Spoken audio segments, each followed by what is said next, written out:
I don't believe that working out and watching what I eat constitutes carrying the cross as Jesus represents it. But working out and watching what I eat helps me to carry the cross. I feel spiritually stronger.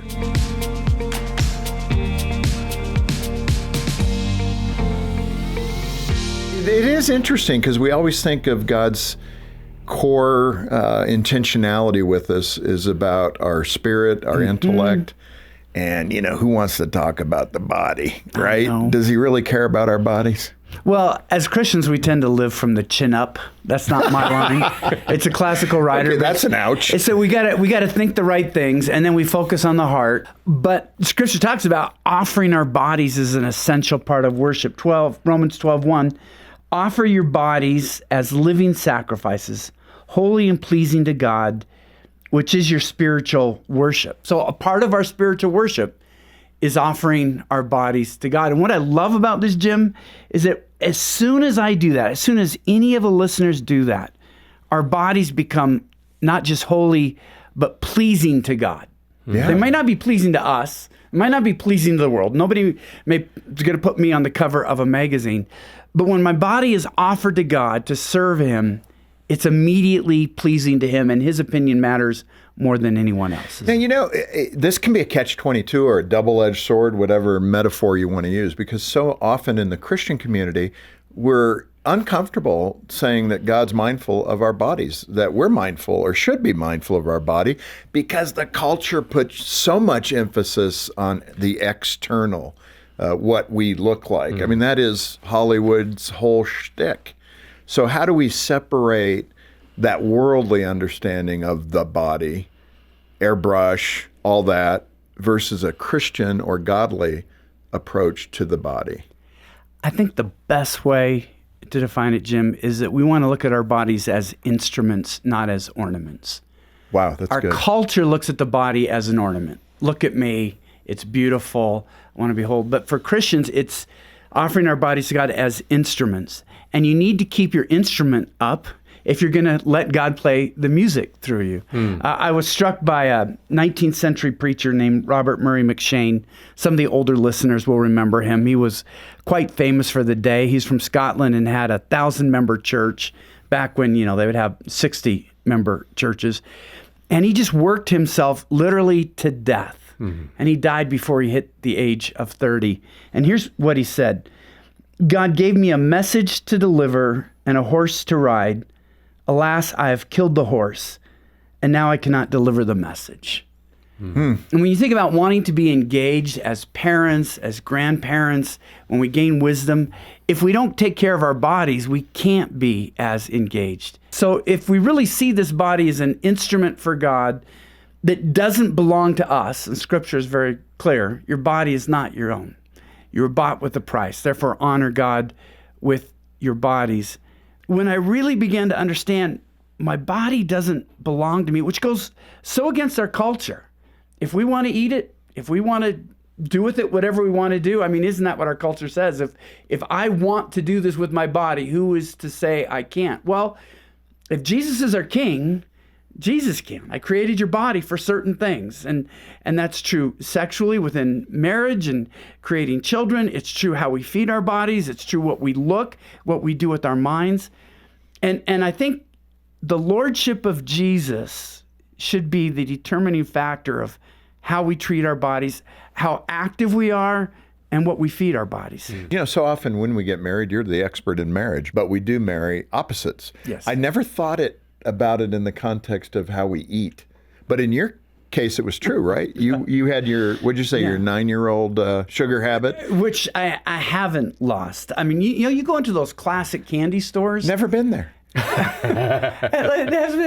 There's like 50 things I would like to buy if I could, but it's just sugar, and the worst kind of sugar. When Lisa married me, I was the consummate junk food junkie. Captain Crunch, Big Macs, pizza, and ice cream. She's really good at recognizing how small changes can make a big difference if it's a daily part of your life. Yeah. And that's what I think we can look at. Most of us will give up huge, major changes. If you haven't been working out at all, thinking that you're going to work out 5 times a week will last for about a week. But Maybe half a week. But when we look at our daily habits, if we could say, if my body isn't my own, and I want to offer it to God, then what are some small changes I can make on a regular basis? Yeah, it's funny because you, Jim, and I, we're all married to women who take health very seriously. Yes.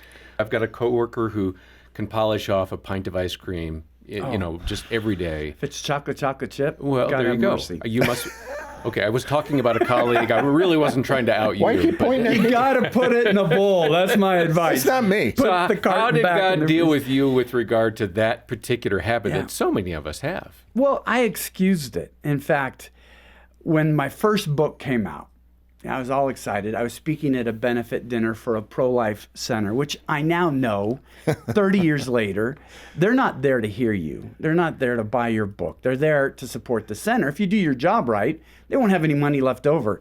So I set up my book table with my one book, and I knew the talk hit because people were laughing, crying in the right places, big ovation. I didn't sell a single book, and I was terrified. If a talk does great and I don't sell a single book, how is this going to work? And so I get done, and by myself, I'm thinking, I know what will make me feel better. Dairy Queen will make me feel better. The M&M Blizzard, the fries, a little bit of sugar I and worked starch. at a Dairy and Queen salt. as a teenager. Really? Oh my goodness. And so I went back to my room, and then the next morning I was just praying through it, and I really felt convicted by the Holy Spirit, and I'm trying to defend it. Well, God, at least I'm not looking at porn. That's what a lot of guys do on the road, right? And There's a comparison. you can't argue with God, right? It was like, why did you do that? And I was dealing with disappointment and fear and anxiety and uncertainty with sugar does make me feel better immediately.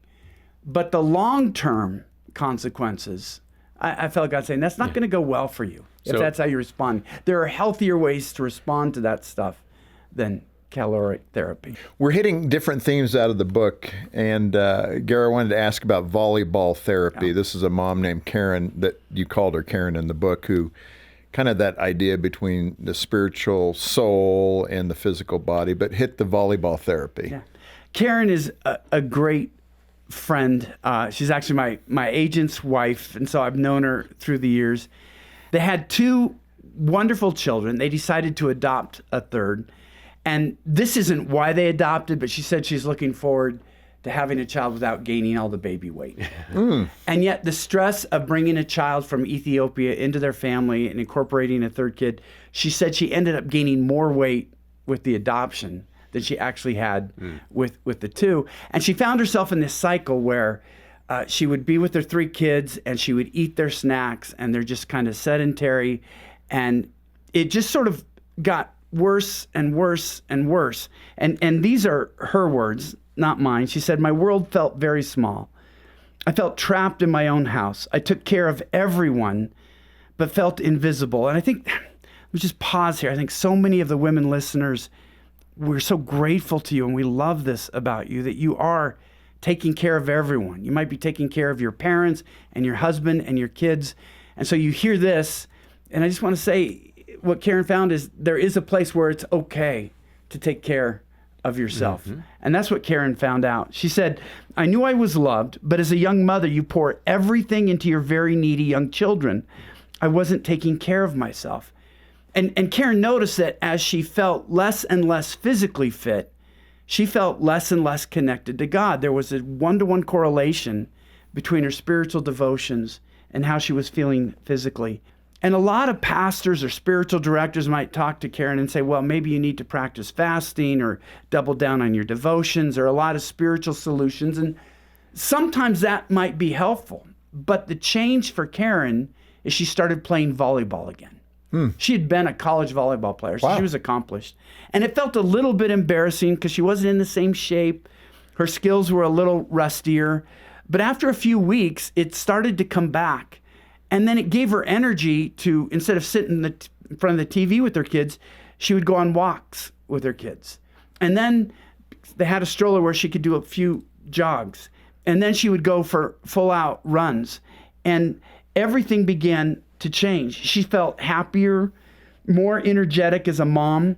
And she said more disciplined in her spiritual devotions. It made her feel better sexually, that's her words, and more connected with her husband. And it was that physical activity that became the doorway to spiritual health. And what I love about this is that it wasn't just what it did for her. She became involved with an international adoption ministry. So now God is using her to reach others. But the key is, I call it volleyball therapy. Sometimes it is the case that we need to get more into God's word. We might need to practice some of the spiritual disciplines. But for Karen, it was getting physical again. And that awakened her as a mom, as a wife, as for herself, and then as a minister of God's gospel. That's a beautiful illustration of how it all comes together. What do you think? I think we all realize if we can do some of that, like what Karen did, we will feel better. Other areas of our life will become more positive. But then the big question is, why don't we do it? I mean, that motivating factor. Everybody, I think, can rationalize, if I get in the gym a little bit more, that makes me feel better, certainly look a little better, and that's okay. But getting that motivation is so hard. The problem with physical fitness is that a lack of physical fitness has immediate rewards and delayed consequences. If I eat my M&M Blizzard and medium fries, there's an immediate reward. I get that rush, and the consequences are delayed. My pants don't fit tighter the next day. But if I keep doing that, eventually they will, and I'll feel a little more sluggish and a little slower. Physical discipline, here's the challenge, it's immediate consequences and delayed rewards. Look, this is the same thing for finances. Instead of making the immediate purchase that's fun, you're saving away for financial health in the future and getting out of debt. It's often the same thing for sharing our faith. You share your faith with someone, it's not immediate consequences. Sometimes you're meeting with them several times before they give their heart Or to others the Lord. are after you. There are a lot of things in life where I think that principle holds true, that we accept difficulty immediately, knowing that the consequences are delayed, and reject the immediate reward because the consequences are negative, but way off in the future. I appreciate that. And I think for some people, and I might be kind of like you, I can do some things by myself. But in the culture, it seems that we need kind of a tribe around us. It's a social thing, staying fit. I was recently in a college town, and there were groups of college kids running out there. Yes. And then we go to church. Where food is part of fellowship. Potluck. And it even happens here at Focus. We're a Christian ministry, and we have food to celebrate. And I grew up with food as a celebration. I passed that on to my kids. Let's celebrate with food. So how does a church community create a healthier, want-to-be healthier environment, instead of saying it's a potluck and the fried chicken always goes first? Well, and who's going to show up at the carrot stick celebration? The New England Journal of Medicine published a study they called Socially Contagious Obesity. And what they determined is that whether you're gaining or losing weight is directly impacted by a circle of the certain closest social constructs around you. Now, I experienced this back in my marathon days. I was speaking at a pro athletes outreach conference to NFL players. And what hit me, these guys are giants. When you see them on television, it's giants next to giants. You don't see how big they are. When you're walking around them, I mean, their arms are bigger than my legs. And I was in my marathon days, and I was still trying to lose a little bit, because if you're trying to run a fast marathon, every pound matters. And Lisa said to me, Gary, please don't tell these guys you're trying to lose weight. They'll lose all respect for you. And I felt just tiny and thin. Well, I was trying to qualify for the Boston Marathon at the time, so I went to Duluth, Minnesota to run the Grandma's Marathon. Grandma's is the name of a restaurant. It's not Grandma's that run the marathon. And they pay the winners, so they get some of the fast Ethiopians and Kenyans and whatnot. I stayed at the hotel with these guys, and couple of them got in the elevator with me. And these guys are heads with lungs. I mean, there's no body fat at all. And I looked down and I said, Gary, you got to start eating a salad. I mean, I felt gigantic next to these guys. The same body, this was within 6 weeks. The same body, I felt so tiny with the football players and overweight with the elite marathoners. That's what socially contagious obesity is all about. If you're in a church and a family and friends where you're all gaining 2 or 3 pounds a year, you're just gradually going to grow heavier and heavier and heavier. But if you have a family member or a church that says, we want to take this seriously, and you start getting a little fitter and losing a little weight. Now, for some of us, gaining weight is more important than losing weight. But that social construct is very important, which is why I do think it's good for churches to address this, not just individuals. Because let's be honest, we're in a culture where we're all getting heavier.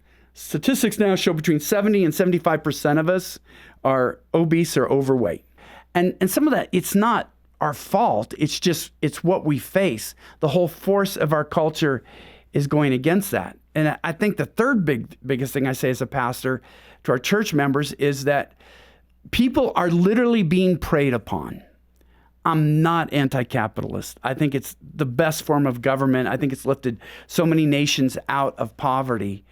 But the dirty side to it is that food manufacturers get profit by getting us to eat more and more of their product, whether or not it's healthy for us. Mm-hmm. And they hire food engineers who study how to get us to eat more and more of what we need.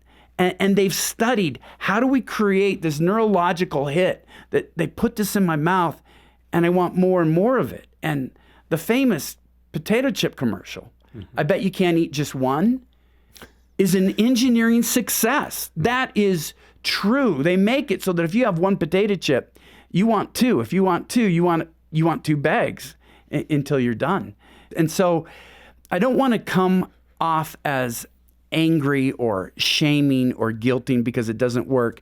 I really approach this as a pastor as it's going to be really hard for all of us to address it because everything around us and in our culture is making it really hard to maintain a healthy body. You know, one thing I really want to say it publicly, that just the way you approach your content and communicate, I could see it's really important to you. You think a lot about these themes.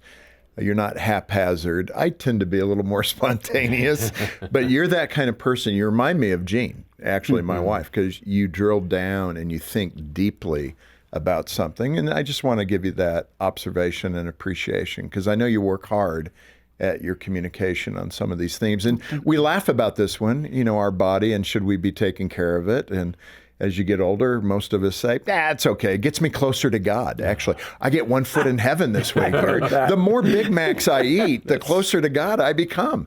But you're saying, no, that's not the idea, right? Just give us that kind of overview in terms of God's perspective on the body, soul, and mind.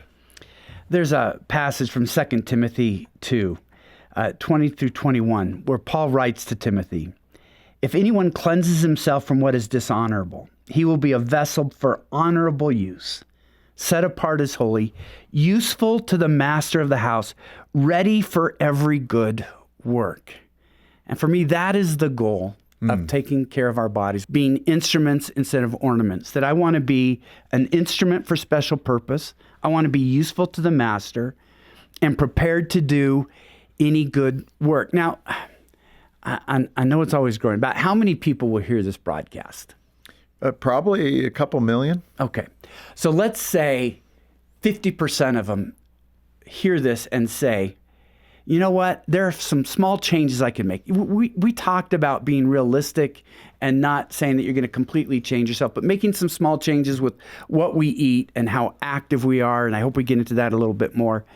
And let's just say, and I don't think this is an overpromise, that adds a year to their life, not necessarily chronologically, but mobility and engagement and being able to be involved and share with others and love on your family. We could add, through this podcast, 1 million years of kingdom service. Jesus said to his disciples, pray to the Lord of the harvest. We need more workers. There aren't enough of us. So those of us that are workers in the kingdom, If we can add a year of service, just active, more engaged, you could be adding 1,000,000 years of service to God's kingdom. And Jim, that's my motivation, because there is nothing more important than the kingdom of God. It's what Jesus said we're to seek first in Matthew 6:33. And so again, this isn't about creating ornaments for people to admire us. I'm so far past that. But it is about wanting to be that instrument. However many years God gives me, I want to be engaged and energetic to love and serve and give. No, that is a good motivation. This one is a little touchy, but of course we're pulling the content from your book. So this is what you've written. So now you can blame me for it. But this idea, we tend to weight certain sins. You think of adultery and murder, pretty severe sins, and, God hates sin, and we get that. But the Bible also talks about, gluttony and some other things that kind of cut a little closer to the heart. I think there's a distinction, but maybe I'm wrong. No. When you look at it, how do you see it? There is a distinction, and I've heard people run too roughshod over that. Well, the Bible condemns gluttony as much as it does sexual sins, for instance, or whatnot. But it doesn't. Now, when you're writing a book on taking care of your body, you want there to be more Bible verses. I'm going to be honest. This was you guys know, I love the Christian classics. Ancient books that people have written through the generations, different Christian traditions, and they all mention gluttony and sloth. It's one of the 7 deadly sins. Gluttony is not in the 10 Commandments. And so wanting to present Scripture, I went back and realized the Bible actually doesn't say that much about gluttony. There are just a few verses, and a lot of them are indirect. One is Proverbs 23, where it says, "Listen, my son," this is 19 through 21, "and be wise. Keep your heart on the right path. Do not join those who drink too much wine or gorge themselves on meat. For drunkards and gluttons become poor, and drowsiness clothes them in rags." But the main import of this passage is not that it's a sin as much as it leads to poverty. If you give yourself over to an addiction with food or with wine, you're likely to end up poor. It's not saying so much it's a sin in itself. I don't think we should take the Bible's near silence on gluttony as a carte blanche. It really isn't an issue at all. I take it down to an issue of wisdom, because what the Christian classics say about it, I found to be true. When I'm not taking care of myself, by that overeating or eating the wrong foods and not exercising my body, not having any movement, I know I feel more sluggish spiritually. So rather than saying, is it a sin to do this or not, I'm just saying, is it wise? Am I making myself a useful instrument for God, or am I making it more difficult for God to use me by overeating and being too inactive? Gary, that's such a good picture as a model of what to aim toward, to be in spiritual fitness, intellectual fitness, and physical fitness. I mean, that is Paul and Jeremiah, and it's a great illustration for us. You call laziness, this kind of brings it forward to today, because we're so distracted. I mean, I can sit and watch football all day Saturday and a little bit on Sunday. But, it's just something I like. I watch the plays. I'm into it. I used to play it. So, I'm looking at all the technical components. Yes. It's interesting to me. Today, we live in that kind of concern where we can be entertained by a box. And we sit there far too much, far too long. I mean, after dinner, Jean's been great about, let's not sit and watch TV after dinner. Let's do something. So she's good with walking. She gets me to walk occasionally. But speak to that idea of the laziness of the common culture. Yeah. Sedentary living may be one of the greatest challenges of healthy living today. Early on in human existence, you had subsistence farming without tractors. 200 years later, you had industrial labor. About 40 years ago, we entered the digital age, and they did a study. The difference between calories burned for our ancestors and the typical 10-hour period of work today, if you weigh 170 pounds, is 765 calories, just by having to work, which means if we want to keep up with our grandparents, and they have their typical work day and we have our typical work day, we would all have to run 6 miles a day just to even it out.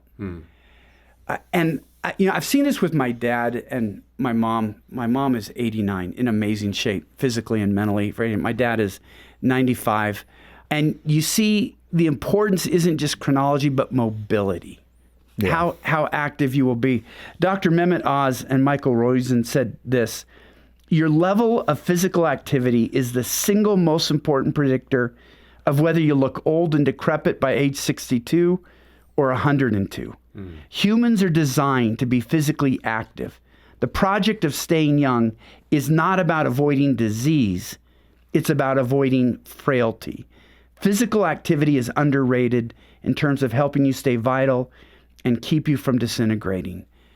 And I have seen that with my parents, that as long as we can stay mobile, we should try to. And it's never easier. How many people are listening to this podcast while they're walking? You can have great worship times. You have great sermons, great podcasts, like Focus on the Family, where you're not putting your life on a shelf to exercise. You're building your mind as you're building your heart and your soul and your body. So I think being active, Jim, is so key. Find something you like, whether it's taking a walk, playing volleyball.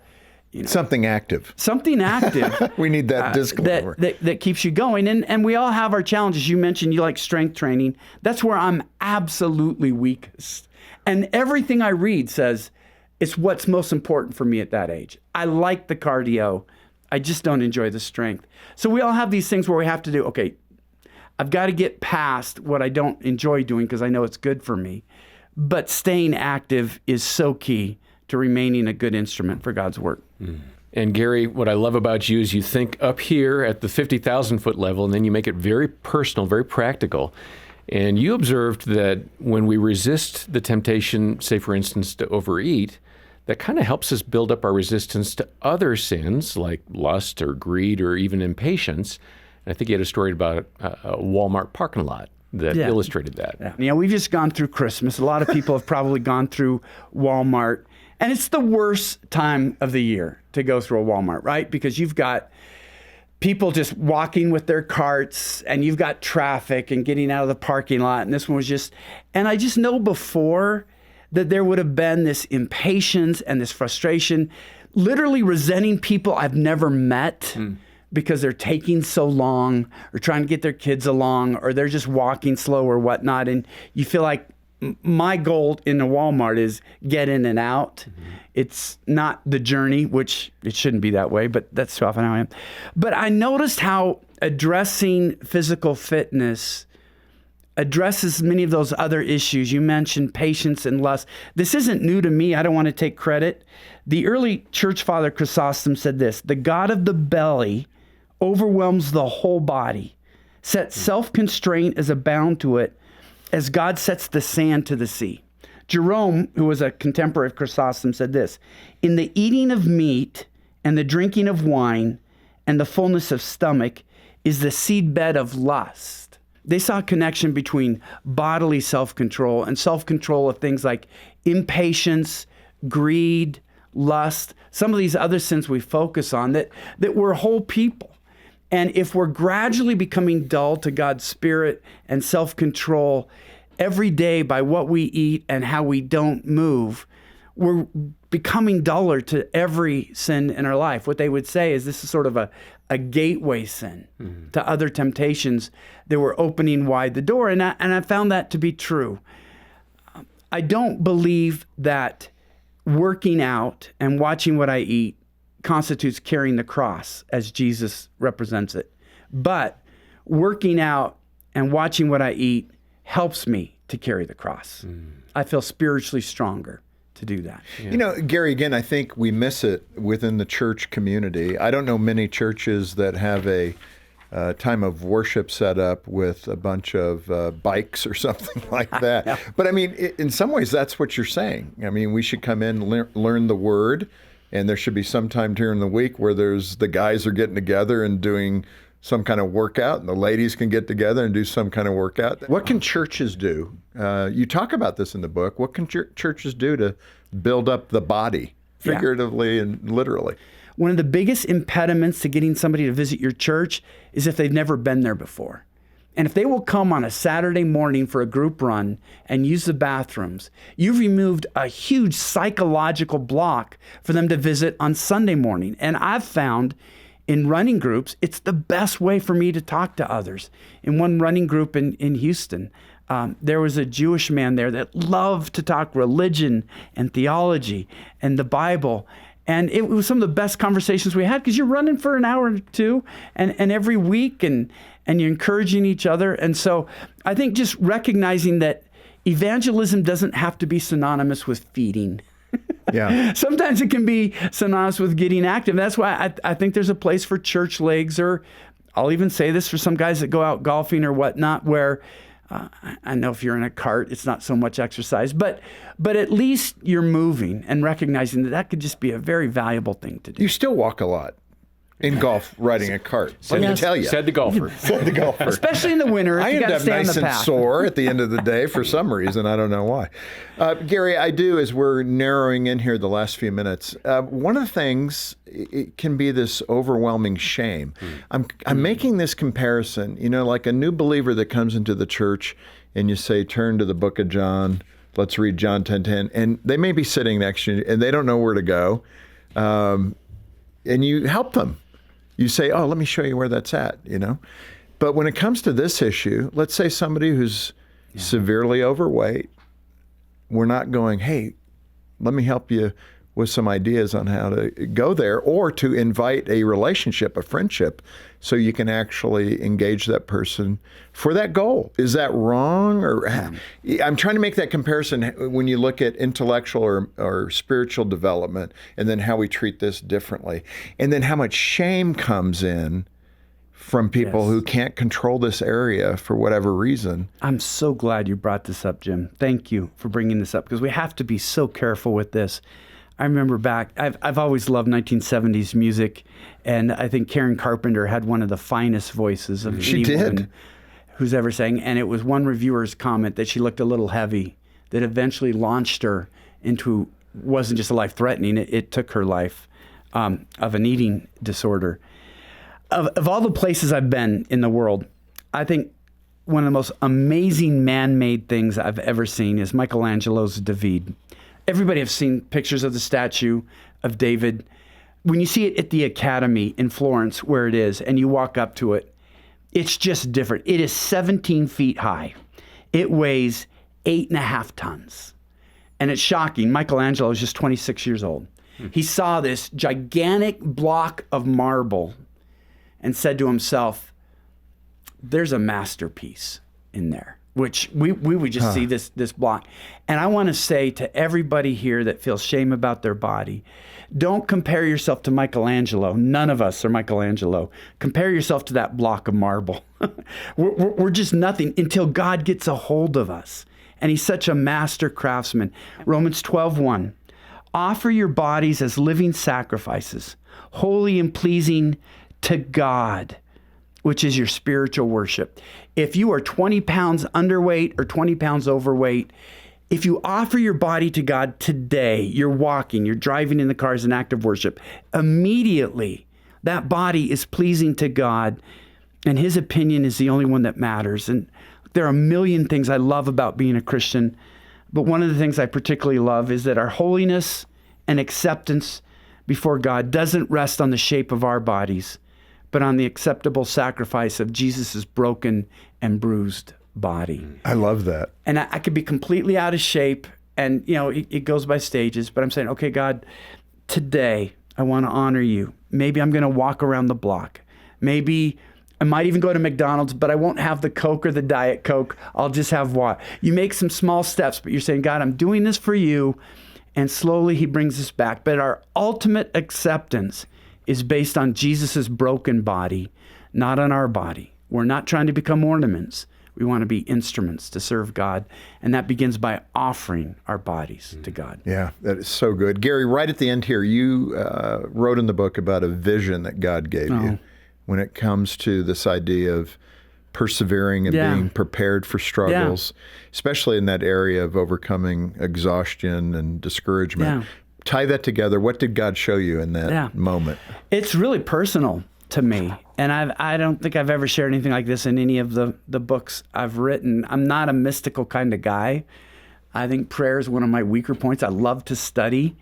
But there was this time where I felt like God was leading me into this vision. And as a runner, I was running in this awful storm in this really hilly thing. It reminds me of sort of the mountainous area around Colorado. And I knew it was a long run. I know what a long run feels like. I was soaked. I was wet. When you run out of doors and trails, you get cut up and whatnot. And then I came up to this cabin in the top of the mountain, and there was Jesus. And he invites me in, and it's warm. And he offered me a dry shirt. And if there are any runners out there, you know, if you've been running for an hour in a wet shirt and somebody offers you a dry shirt. And I had dry socks and shoes, and it was just warm. And then he gave me some food to restore me. And it was just amazing, Jesus doing all this. And he shared some things I'm not going to share there. That was very personal. But so I had on this clean, dry shirt and shoes and socks, and had been restored. And then I felt Jesus opening up the door again, and it's still storming out, and it was still dark, and there's a trail. He says, now keep running. Your race isn't over. And I don't know how much longer I have. A couple days, couple decades, that's up to God. But it was really about this God restoring us and saying, you're my instrument. I'm going to use you. And you get a little bloody, and you get a little beat up, and you get a little tired and wet, and God puts us back together. But then he says, keep running. And I think that's the difference. This isn't just about me enjoying life more or feeling better or thinking I look better. The temptation is always to use vanity and pride to try to overcome gluttony and sloth. Yeah. That's just trading sins, right? That doesn't make me any more acceptable to God. But when I can say, I want to address this because God has me in this race, and he wants me to keep running until he says you've hit the finish line, I want to run to the end. Well, Gary, this has been so good, and so often we don't think of it in this context, and that's why we wanted to have you on, talk about your book, Every Body Matters, which is a great play on words. But I mean, that whole concept of developing yourself spiritually, which we all get. I mean, we want to know the word, read the word, pray, do all those things, which are the right things to do. And then intellectually to be able to defend the faith, know the classics like you refer to. And then obviously to be active in such a way that you can proclaim the gospel and think of that with your grandkids and getting down on the floor with them face to face and seeing those smiles, and then your neighborhood, your church, and all those things. And if we could add a few years to our life, like Paul, to fight the good fight, to run the good race, it all starts making sense. But it just means we got to get off our bahookies, really, and we got to go do it and to live it for the Lord in every facet. So thank you for being with us. Thank you for having me.